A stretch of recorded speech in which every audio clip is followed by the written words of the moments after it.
आज या ठिकाणी आपण सध्याला जे पूर्ण महाराष्ट्रामध्ये आपलं AI तंत्रज्ञान, आर्टिफिशियल इंटेलिजन्स, कृत्रिम बुद्धिमत्ता तंत्रज्ञानाचा वापर करून शाश्वत ऊस शेतीस चालना देण्यासाठी आपण हा प्रयोग राबवत आहोत.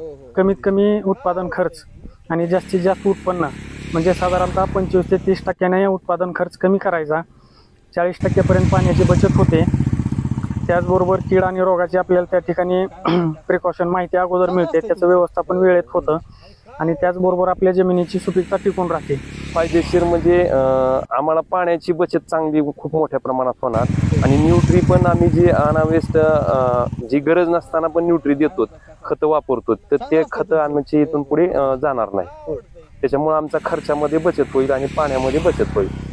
आणि उत्पादन ॲक्युरेसी असल्यामुळं, हवामानाची ॲक्युरेसी, मॉइश्चरच्या ॲक्युरेसी असल्यामुळं आमचं उत्पादन चांगलं 20 ते 30% वाढू शकतं.